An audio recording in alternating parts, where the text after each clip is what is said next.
Guys, তো আজকে তো মনসা পূজা, পরপর পুজোগুলো পড়ে গেছে। তো আজকে আমার ফ্রেন্ডের বাড়িতে হচ্ছে মনসা পূজা হচ্ছে। যাওয়ার কথা ছিল আমার 9টার দিকে, এখন 11টা বাজতে চললো। যাই হোক, লেট তো হবে। কালকেও গেছিলাম, আসছি রাত হয়ে গেছিলো। তো এখন যাচ্ছি ওদের বাড়িতে। ওকে তো বললাম আমি এখন যাচ্ছি না, বিকালবেলায় যাব। তো ও তো রেগে ফোন কেটে দিচ্ছে, আর কথা হয়নি। তো এখন দেখি কি হয়। তো ফাইনালি চলে আসলাম হচ্ছে ফ্রেন্ডের বাড়িতে। এখন ওদের বাড়িতে পূজা হচ্ছে। ব্যস্ত ছিল, কিন্তু এখন ব্যস্ত থাকতে পারবে না, কারণ আমার সাথে কথা বলতে হবে, তাই না? মিশে যাচ্ছে। এই দেখো, ঠাকুরমশাই তো চলে এসেছে আগে, আর এখন হচ্ছে পুজোর আয়োজন হচ্ছে। বৌদিরা, জেঠিরা সবাই মিলে এখন আয়োজন শুরু করছে। এখন শুরু হয়ে গেল মনসা ঠাকুরের পূজা। কি সুন্দর করে সাজানো হয়েছে।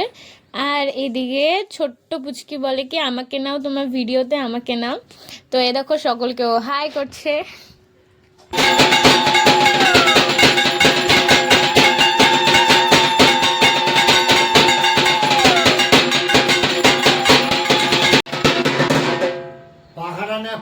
পাখা কাপড়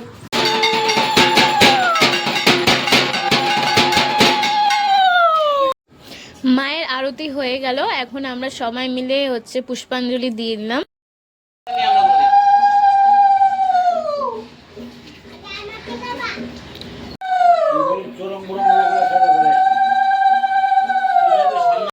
আমাদের পুজো দেওয়া এখন শেষ। এখন রেডি সেডি হবো আর ফটোশুট হবে। একদম এতক্ষণ ভূতের মতন ছিলাম, এখন একটু রেডি হবো। আর আমি মেকআপ করে আসছিলাম, এখন আমার মেকআপ শেষ। বাট আমি এখন করবো, আমি রিটাচ মারবো উপর থেকে। এতক্ষণ স্টাইল মারতেছিল,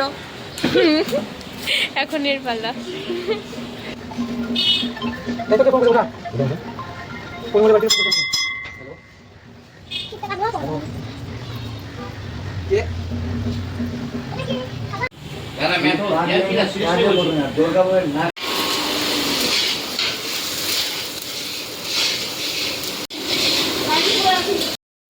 এখন আমরা সবাই এসেছি অন্য এক বাড়িতে, মনসা পূজার নিমন্ত্রণ ছিল।